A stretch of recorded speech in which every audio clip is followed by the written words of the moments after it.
बाळासाहेबांच्या तमाम शिवसैनिकांना तुमच्या ह्या अनिश गाढवेचा, बाळासाहेबांच्या लहानच्या शिवसैनिकाचा आणि शिवसेनेच्या प्रवक्त्याचा मानाचा जय महाराष्ट्र.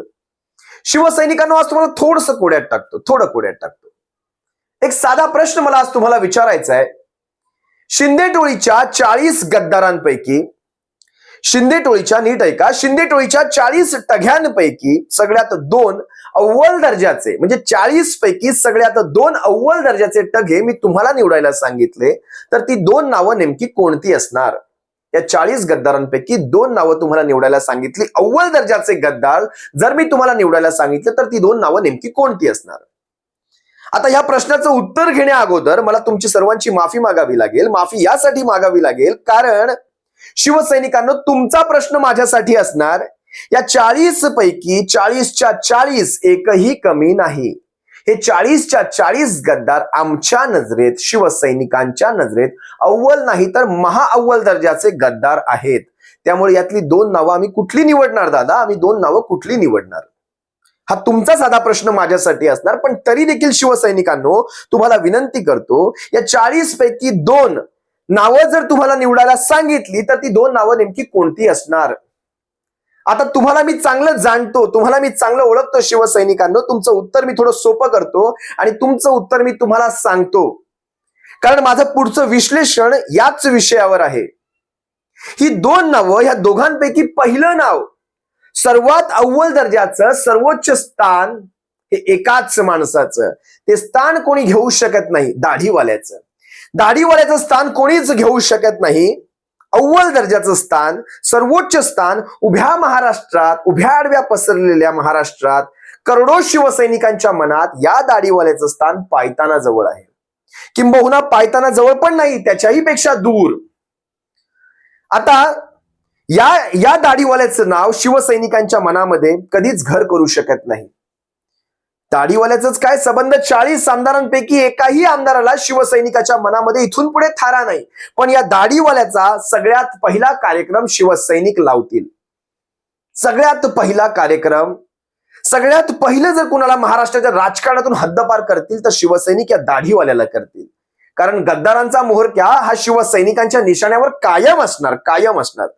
त्यामुळे पहिल्या नंबरचा अव्वल दर्जाचा टघा शिवसैनिकांना मी ओळखला. आता दुसऱ्या नंबरचा अव्वल दर्जाचा टघा तुम्हाला ओळखायचा आहे. दुसऱ्या नंबरचा अव्वल दर्जाचा टघा, आणि तुम्हाला सांगतो शिवसैनिकांनो, संबंध महाराष्ट्रातल्या शिवसैनिकांना जर विचारलं हा दुसऱ्या नंबरचा अव्वल दर्जाचा टघा जर कोणी असेल तर तो आहे सदा सरवणकर. जो कधीच कुणाचा नसतो, सदा सरवणकर. हा सदा सत्तेचा असतो, हा सदा कायम सत्तेचा असतो. याला फक्त आमदारकीची तिकीट नाकारा शिंदे टोळी हो, फक्त आमदारकीची तिकीट नाकारा. हा सदा सरवणकर कुठे कुठे फिरून येईल तुम्हाला सगळ्यांना कळेल. कारण तुम्ही लक्षात घ्या, हे शिंदे टोळी नावाचं बुडतं जहाज ज्यावेळेस खरोखरच बुडायला लागेल, निवडणुकांनंतर उभं बुडायला लागेल, त्यावेळेस त्यातली उंदरं जी बाहेर पडणार ना, त्यातला पहिला उंदीर ठाण्यातनं असणार नरेश मस्के. मी 2 उंदरांची नावं सांगतो तुम्हाला. सगळ्यात बाहेर पडून सगळ्यात पहिले पाण्यात उड्या मारणारे पहिले 2 उंदीर असतील, तो आहे पहिला नरेश मस्के ठाण्यातनं, आणि दुसरा हा सदा सरवणकर. जे कुणाचेच नाहीत. तुम्ही लक्षात घ्या, 2009 मध्ये याची तिकीट नाकारलं होतं शिवसेनेने. याला विधानसभेचं तिकीट दिलं नव्हतं, तर ह्याने लागलीच काँग्रेस जॉईन केली, नारायण राणेचा हात पकडला. आता ही माणसं, सत्तालोलूप माणसं, ही कधीच कुणाची नसतात. आपल्या चुका झालेल्या आहेत आणि त्या आपल्याला मान्य देखील कराव्या लागतील. आपल्या काय चुका झाल्या, ही अशी माणसं शिवसेनेने, हा 10वी पास माणूस शिवसेनेने मोठा केला, याला नगरसेवक केला, याला आमदार पदापर्यंत नेला. आणि ही माणसं ज्यावेळेस शिवसेनेवर संकट येतात त्यावेळेस पहिली बाहेर पडतात. पण ही माणसं जिकडे कुठे जातात त्यांना सुद्धा बुडवूनच बाहेर पडतात. लक्षात घ्या, शिंदे टोळीचं जहाज ज्यावेळेस पाण्यात बुडू लागेल त्यावेळेस पहिला माणूस हा बाहेर पडणार. आता ह्या सदा सरवणकरचा विषय कसा निघाला? हा सदा सरवणकर, त्याचा तो मुलगा समाधान सरवणकर, म्याव म्याव करणारा, ते टिल्ल पिल्ल, या समाधान सरवणकरांचा असेल किंवा सदा सरवणकरांचा असेल, मागच्या वर्षी नाव चर्चेत आलं होतं. ज्यावेळेस गणेश विसर्जन मिरवणुकीत या माणसाने रिव्हॉल्वर काढून नाचवली होती आणि शिवसैनिकांवर हवेत फायरिंग केली असं पोलीस म्हणतात. आता हवेत केली, शिवसैनिकांवर शूटिंग केली, हे तुम्हाला सर्वांना माहितीये. लक्षात घ्या शिवसैनिकांनो, ज्या सदा सरवणकराने गणेश विसर्जन मिरवणुकीला ते गालबोट लावलं, दादरमध्ये प्रभादेवीमध्ये जे गालबोट लावलं, गणेश भक्तांवर फायरिंग केली, त्या सदा सरवणकराला किताब देण्यात आला, एक पारितोषिक, एक बक्षिसी देण्यात आली. आणि ती बक्षिसी म्हणजे सिद्धिविनायक न्यासावर, म्हणजे बाप्पाच्याच गणपती मंदिरावर, त्या ट्रस्टवर ह्या सदा सरवणकराला अध्यक्ष म्हणून त्याची नेमणूक करण्यात आली. आता लक्षात घ्या, परिपत्रक काढलं शासनाने, आदेश बांदेकरजींचं ती टर्म संपत होती, त्यामुळे त्यांना बाजूला करणं स्वाभाविक होतं. कारण आदेशजी बांदेकर साहेब हे शिवसेनेचे निष्ठावंत, कडवट मावळे, खंदे मावळे, हे पदांसाठी ही माणसं लाचार नसतात. पदांसाठी ही सरवणकरासारखी माणसं लाचार असतात, किंबहुना हे 40 गद्दार लाचार असतील. पण आमची माणसं नाहीत. आदेशजी बांदेकर बाजूला झाले. मी खरं तर या विषयावर विश्लेषण करणार नव्हतो, कारण हा विषय तसा नव्हता. हे देवाच्या दरबारात राजकारण नेऊ नये, देवाच्या गाभाऱ्यात राजकारण नेऊ नये. पण ज्यावेळेस मी पाहिलं यांची नेमणूक काय होतोय, ह्यांच्या साऱ्या बगल बच्च्यांनी, यांच्या पेड चाटू गोचिड पत्रकारांनी ज्या प्रकारे आदेशजींचं नाव बदनाम करायला सुरुवात केली, शिवसेनेच्या सचिवांचं नाव बदनाम करायला सुरुवात केली, त्यावेळेस मात्र आम्हाला मैदानात यावंच लागलं. ज्यावेळेस यांचे चाटू पत्रकार, यांचे दीड दमडीचे चारण्याचे पत्रकार आदेशजींच्या नावाने म्हणतात हा भ्रष्टाचार, तो भ्रष्टाचार, मग 4 वर्ष तुमची थोबाडं दाभणाने शिवलेली होती का? त्यावेळेस का नाही बोललात चाटू पत्रकारांनो? त्यावेळेस तुम्ही शांत बसाल. आता तुमची सत्ता आहे, आता तुमचे नवीन सदा बसणार तिथे, त्यांच्या दाताच्या फटीमध्ये 1.5 फुटाचं अंतर, त्यातून सगळी हवा पास होते. हा माणूस हिंदुत्व केकलत असतो. याला हिंदुत्व नीट बोलता येईना, आणि हा हिंदुत्वावर त्या काय म्हणतात गमजा मारतो हा सरवणकर, आणि त्याचं ते बारकस म्याव म्याव करणार. मला राग ह्या गोष्टीचा येतो, ह्या चाटू पत्रकारांचा. 4 वर्ष जर तुम्हाला वाटत होतं असा काही भ्रष्टाचार चालू होता, ती दाभणाने शिवलेली थोबाडं जरा खोलायची होती, तेव्हा बोलायचं होतं. तुम्हाला मी काही साध्या गोष्टी सांगतो. आता सिद्धिविनायक न्यासावर बसणारे अध्यक्ष हे जवळपास राज्यमंत्री लेवलचे असतात, म्हणजे मंत्र्याच्या लेवलचे असतात. त्यांची नेमणूक महामंडळाच्या अध्यक्षाच्या लेवलची असते. शिवसेनेच्या वतीने म्हणजे उद्धव बाळासाहेब ठाकरेंनी यांना जवळपास 2 टर्म, 3 वर्षांची ही टर्म असते. 6 वर्षांसाठी आदेशजी त्याचे अध्यक्ष होते. ज्या वेळेस पासून आदेशजी ह्या मंडळाचे म्हणजे या महामंडळाचे अध्यक्ष झाले, सिद्धिविनायक न्यासाचे अध्यक्ष झाले, तेव्हापासून त्यांनी काय काय कामं केली आहेत ना महामंडळात राहून किंवा न्यासावर राहून, ती सगळी कामं मी तुमच्या सर्वांसमोर घेऊन येतो. ती कामं सगळ्यात पहिली पहा, दादरचं आरोग्य केंद्र असेल, त्यानंतर डायलिसिस सेंटर. तुम्ही सर्वांनी ऐकलं असाल, या देशातलं सगळ्यात स्वस्त दरातलं डायलिसिस सेंटर जर कुठे असेल तर ते प्रभादेवीत आहे. 250 रुपयात डायलिसिस. कधी ऐकलंय तुम्ही 250 रुपयात डायलिसिस? जवळपास 22 युनिट त्याच्यामध्ये आहेत. 22 मशीन आहेत डायलिसिस करण्यासाठी. एका वेळी 22 रुग्ण उपचार घेतात. फक्त 250 रुपयामध्ये एक माफक दर, 250 रुपयात 22 जणांचं डायलिसिस केलं जातं. आता लक्षात घ्या, सारे रुग्ण महाराष्ट्रातले मुंबईत येऊ शकत नाहीत. त्यासाठीच सिद्धिविनायक न्यासाने काय केलं माहितीये तुम्हाला? महाराष्ट्रभर प्रत्येक जिल्ह्यात एक डायलिसिस सेंटर उभारण्याचं त्यांनी हाती घेतलं. प्रत्येक जिल्ह्यात रुग्णालय नाही उभारायचं किंवा डायलिसिस सेंटर नाही उभारायचं, तर ती डायलिसिसची मशीन प्रत्येक जिल्हा रुग्णालयाला भेट द्यायची. प्रत्येक जिल्हा रुग्णालयाला. आता महाराष्ट्रातल्या सगळ्या जिल्ह्यातल्या प्रत्येक एका मोठ्या जिल्हा रुग्णालयात जर अशी भेट दिली तर किती तो ताण पडणार मंदिरावर. पण तरीही मंदिर प्रशासनाने जवळपास 12 ते 13 कोटी रुपये खर्च केले आणि प्रत्येक जिल्हा रुग्णालयाला एक डायलिसिस मशीन देण्यात आलं. पुढे ऐका अजून, जलयुक्त शिवार या योजनेमध्ये प्रत्येक जिल्ह्याला 1 कोटीचा निधी सिद्धिविनायक ट्रस्ट तर्फे देण्यात आला. जलयुक्त शिवारसाठी प्रत्येक जिल्ह्याला 1 कोटी इतका निधी शासन तरी देतंय का? जो आदेशजी बांदेकर साहेबांच्या त्या कार्यकाळात हे निर्णय घेण्यात आले. पुढे ऐका, 250 रुपयात डायलिसिस. साऱ्या भारतभर कुठला असा दवाखाना नसेल तोच प्रभादेवीमध्ये सध्या चालू देखील आहे. सिद्धिविनायक ट्रस्ट त्याची पाहणी करतंय आणि त्याची देखरेख करतंय. आत्महत्याग्रस्त शेतकरी कुटुंबांच्या त्या विद्यार्थ्यांना, प्रत्येक विद्यार्थ्याला पदवीपर्यंत शिक्षण हे सिद्धिविनायक न्यास करणार. प्रत्येक विद्यार्थ्याचं पदवीपर्यंतचं शिक्षण मोफत असणार. मग त्याने कुठल्याही कॉलेजमध्ये प्रवेश घेऊ दे, त्याचं पदवीपर्यंतचं शिक्षण हे मोफत असणार. आणि त्यासाठी जवळपास 1 ते 1.5 कोटी रुपयांची दरवर्षी तरतूद केली जाते. आत्महत्याग्रस्त शेतकरी कुटुंबातल्या त्या मुलांसाठी, त्या विद्यार्थ्यांसाठी ही तरतूद आहे, जी आदेशजी बांदेकर साहेबांच्या कार्यकाळात झाली. त्याच्यानंतर गरजू रुग्णांना 25,000 पर्यंतची मदत दिली जाते. प्रत्येक गरजू रुग्णांना त्याचे डॉक्युमेंट्स पाहिले जातात आणि त्याला 25,000 रुपयांचा धनादेश हॉस्पिटलच्या नावे दिला जातो. हे सिद्धिविनायक न्यास करतं. जसं लालबागचा राजा ट्रस्ट करते तसंच सिद्धिविनायक न्यास हे दरवर्षी करतं, दरवर्षी. आणि अविरतपणे हे कार्य चालू आहे. पुढे अजून ऐका, कोल्हापूर, सातारा, सांगली, चिपळूण ज्यावेळेस इथे पूर आला त्यावेळेस सिद्धिविनायक ट्रस्टने सढळ हस्ते सर्व अन्नधान्यासकट, पाण्यासकट, स्वच्छ पाण्याच्या ट्रक सकट सारं देऊ केलं होतं. तेव्हा कोण होतं अध्यक्ष? आदेशजी बांदेकर साहेब होते. कोविडमध्ये रुग्णांना आर्थिक मदत करण्यात आली. कोविडमध्ये रुग्णांना आर्थिक मदतीसकटच त्यांना बेड अवेलेबल करून देणं इथपर्यंत साऱ्या, जसं काही वॉर रूम मध्ये जसं कार्य चालतं तसं सिद्धिविनायक ट्रस्टने कार्य केलं होतं त्या काळातही.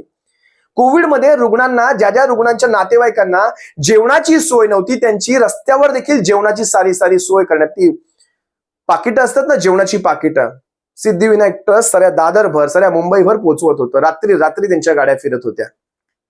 पुढे आणखी ऐका, पुस्तक पेढी. विद्यार्थ्यांना लायब्ररीची सोय असेल किंवा विद्यार्थ्यांना महागाची पुस्तकं अतिशय मोफतच म्हणा, स्वस्त कसली, मोफतच पुस्तकं पुरवण्याचं काम सिद्धिविनायक न्यास करतंय. आणि सत्संगांना माफक दरात सभागृह उपलब्ध करून देण्याचं काम सिद्धिविनायक. अशी अनेक कामे आहेत. जसं केईएम, टाटाच्या रुग्णांना जिथे त्यांचं लॉंग टर्म त्यांची ट्रीटमेंट चालू आहे, त्यांना राहण्याची निवाऱ्याची सोय नसेल तर ती देखील उपलब्ध करून देण्याचं काम सिद्धिविनायक न्यास करतंय. मला तर खरंच सांगावं, हे सदा सरवणकर म्हणताय तिथे काय चाललंय, आता मी आल्यानंतर याव करणार, मी आल्यानंतर त्याव करणार. तुम्ही जुगाड शोधलाय. या 40 टघ्यांनी एक जुगाड शोधलाय. आता तुमचे, मला वाटतं ते 50 खोके संपत आलेले आहेत. आता 50 खोके संपल्यानंतर जुगाड तर पाहिजे ना काहीतरी, कारण एवढे करोडोंचे बॅनर रस्त्याला लागणार, दादरच्या भवनासमोर तुमचे बॅनर लागणार, सगळ्या माहीमभर तुमचे बॅनर लागणार. जुगाड तर पाहिजे कुठून तरी. तर तो जुगाड असे असतात. इतक्या घाणेरड्या थराचं राजकारण या महाराष्ट्राच्या राजकारणाने कधी पाहिलं नाही. अगदी देवाच्या दरबारात सुद्धा हे राजकारण पोहोचतं. ज्यावेळेस राजकारण देवाच्या दरबारात पोहोचतं, सिद्धिविनायकाच्या पायाशी पोहोचतं, त्यावेळेस मात्र राजकारणाचा किळस येऊ लागतो. एक लक्षात घ्या, या प्रकारे अशा माणसाला तिथे नेमणूक करावी ज्याने बाप्पाच्या भक्तांवर फायरिंग केली, त्यालाच बाप्पाच्या त्या गणपती ट्रस्टचं अध्यक्ष करण्यात येतं. ही लाजिरवाणी गोष्ट आहे. खरं पाहायला गेलं तर त्या महाडच्या भरतशेठ गोगावलेला करू शकले असते. बिचाराचा कोट तरी वापरला गेला असता. त्याने तो टांगून ठेवलेला, धुळखात पडलेला तो कोट आहे, जो असा भिंतीवर टांगला असेल, तो त्याला वापरता तरी आला असता. असो, हा शिंदे टोळीचा निर्णय झाला. आदेशजी बांदेकर साहेबांनी ज्या प्रकारे सिद्धिविनायकचे अध्यक्ष असताना काम केलंय, विशेषतः कोविड काळात काम केलंय, त्यांना तमाम महाराष्ट्रातल्या लाखो करोडो शिवसैनिकांतर्फे एक मानाचा जय महाराष्ट्र नक्कीच बनतो. तुम्हा सर्व शिवसैनिकांकडनं, शिवसेना एक वादळ या परिवारातर्फे, शिवसेना उद्धव बाळासाहेब ठाकरे तमाम पक्षातर्फे आदेशजी बांदेकरजींना आपण एक मानाचा जय महाराष्ट्र नक्कीच करूयात. खरं तर पाहायला गेलं तर लक्षात घ्या शिवसैनिकांनो, शिवसैनिक हा पदाचा भुकेला नसतो. मग त्यात आमचे नेते असोत किंवा आमचा सर्वसामान्य शिवसैनिक असो, शिवसैनिक पदाचा भुकेला नसतो. आज पद नाहीये, उद्या पद असेल किंवा उद्या असेल आज नाही, जे काही असेल पदासाठी म्हणून आम्ही शिवसेनेत नाही आहोत. पद आमच्यासाठी सर्वोच्च नाही. शिवसेना, आमची माय शिवसेना, आमची माऊली शिवसेना आज अडचणीत आहे. आमचा हा 4 अक्षरी पक्ष अडचणीत आहे. आमची शिवसेना आज कठीण काळातून चाललेली आहे. ही पदं काय येतो, ही अध्यक्ष पदं आज आहेत, उद्या येतील, उद्या सरकार आपली येतील, त्यावेळेस सारं पाहून घेऊ ना. त्यावेळेस सरकारच्या मार्फत ज्यांनी आमच्यावर अन्याय केले त्यांना सगळ्यांना पाहून घेऊ ना. त्यावेळेस सगळ्यांचा हिशोब त्यावेळेस बरोबर करण्यात येईल. ज्यांनी आमच्यावर आज उंगल्या उचलल्याय, ज्यांनी आमच्यावर हात उचलायचा प्रयत्न केलाय, ज्यांनी आमच्यावर आज दडपण आणायचा प्रयत्न केलाय, त्या सगळ्यांचा हिशोब इमाने इतबारे त्यावेळेस करण्यात येईल ना. शिवसैनिकांनो, वेळ इथेच आहे, आपणही इथेच आहोत, तुम्ही इथेच आहात आणि तेही इथेच आहेत. कर्मा म्हणतात ना, कर्मा, तो कर्मा हा असा असतो. सारं इथेच आहे.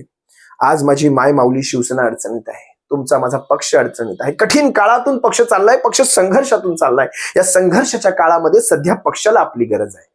आपण पक्षाने आपल्याला काय दिलं हे म्हणण्यापेक्षा आता आम्ही ह्या काळामध्ये, ह्या अशा पक्षाच्या अडचणीच्या काळामध्ये आम्ही पक्षाला काय देऊ शकतो, ह्या शिवसेनेला, ह्या महाराष्ट्राच्या स्वाभिमानाला, ह्या महाराष्ट्राच्या अभिमानाला आम्ही काय देऊ शकतो, जेणेकरून हा महाराष्ट्राचा अभिमान पुन्हा या महाराष्ट्राच्या तख्तावर बसला पाहिजे. दिल्लीच्या तख्तापर्यंत शिवसेनेचा तो भगवा अखंड आणि अविरतपणे फडकला पाहिजे.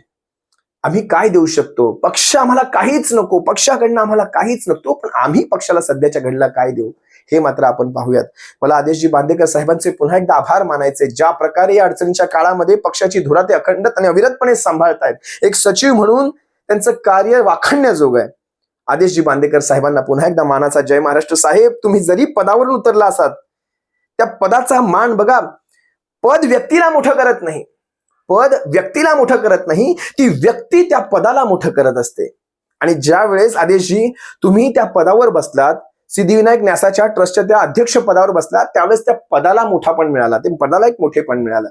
आणि आम्हा सर्व शिवसैनिकांना तिथे कोणतरी हक्काचं आहे, आपल्या हक्काचं कोणतरी तिथे बसलेलं आहे असं कायम वाटायचं. सिद्धिविनायक ट्रस्टमध्ये जेव्हा मंदिरामध्ये जेव्हा कधी जात होतो त्यावेळेस असं वाटायचं आपली एक व्यक्ती तिथे बसलेली आहे, शिवसैनिक सर्वोच्च पदावर त्या मंदिराच्या बसलेला आहे, एवढंच आम्हाला वाटायचं.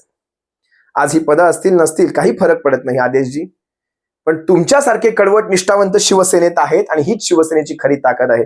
तुम्हाला पुन्हा एकदा मानाचा जय महाराष्ट्र करतो आणि हा व्हिडिओ संपवतो. सप्रेम जय महाराष्ट्र. त्या चाटू पत्रकारांनी लक्षात ठेवावं, ज्यावेळेस ही तुमची सरकारं जातील, ही 1.5 दमडीची सरकारं जातील, त्यावेळेस आमच्या प्रश्नांना उत्तर देण्याची ताकद तुमच्या बुडामध्ये असू द्या, एवढंच मात्र तुम्हाला आजच आव्हान करतो. तुम्हाला कुठेही जाण्याची मुभा नाही. शिवसैनिकांच्या प्रश्नांना सामोरं जायची तयारी ठेवा चाटू पत्रकारांनो, भाजपच्या पाळीव पेड गोचिड पत्रकारांनो. जय महाराष्ट्र.